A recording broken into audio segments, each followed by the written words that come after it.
চলুন আজকে নিজের জন্য, নিজের ভালোর জন্য কয়েকটা কথা বলি। আমার একজন শিক্ষক বলতেন, জীবনে যা কিছুই করো, নিজেকে খুশি রাখার মাধ্যম কখনো অন্য কারোর মাঝে খোঁজার চেষ্টা করবে না। কখনো কারোর ওপর এতটা এক্সট্রিম লেভেলের নির্ভরশীল হবে না যাতে তোমার এক্সপেকটেশন পূরণ না হলে তোমাকে মন খারাপ করতে হয়। মানসিকভাবে কখনোই এতটা নির্ভরশীল হয়ে যাবে না। তোমার মন খারাপ, তুমি হেমন্তের গান শোনো, নিজেকে এক কাপ কফি বানিয়ে দাও, বিকেলবেলা মিষ্টি রোদে আপন মনে নিজের সাথেই কথা বলো, পছন্দের লেখকের বই পড়ো। নিজের যদি বিশেষ কোনো ক্রিয়েটিভিটি থাকে তাহলে সেটা নিয়েই নিজেকে ব্যস্ত রাখো। অন্যকে ব্যঙ্গ করে স্ট্যাটাস লেখা, নিজের দুঃখ দুর্বলতা জনসম্মুখে প্রকাশ করা কখনোই বুদ্ধিমতির কাজ নয়। খুব বেশি মন খারাপ হলে রুম অন্ধকার করে চুপচাপ বসে থাকো, পুরনো কোনো স্মৃতি মনে করার চেষ্টা করো, হাসো কিংবা কাঁদো, যাই করো না কেন নিজের সাথে করো।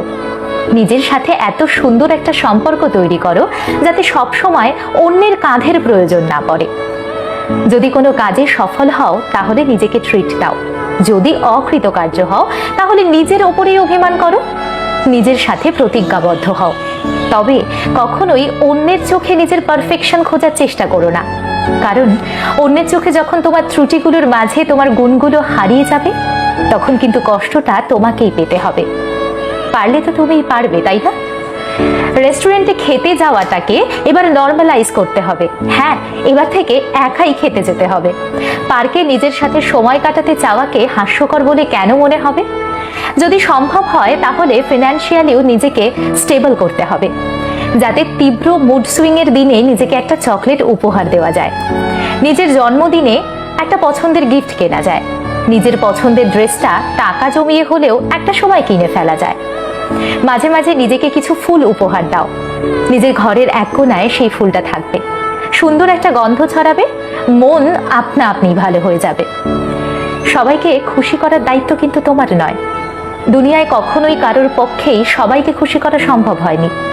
যেখানে যেটা পারবে না সেখানে পারবো না বলতেও শিখতে হবে।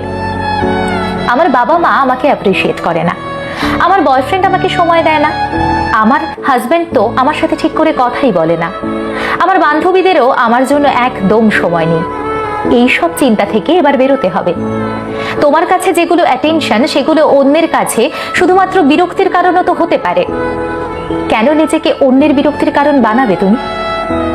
একটা সুন্দর ব্যক্তিত্ব থাকার জন্য কিন্তু খুব কঠিন হওয়ার প্রয়োজন হয় না, শুধু নিজেকে ততটুকু ভালোবাসার প্রয়োজন হয় যাতে অন্যের চোখে নিজের জন্য ভালোবাসা খোঁজার প্রয়োজন না পড়ে।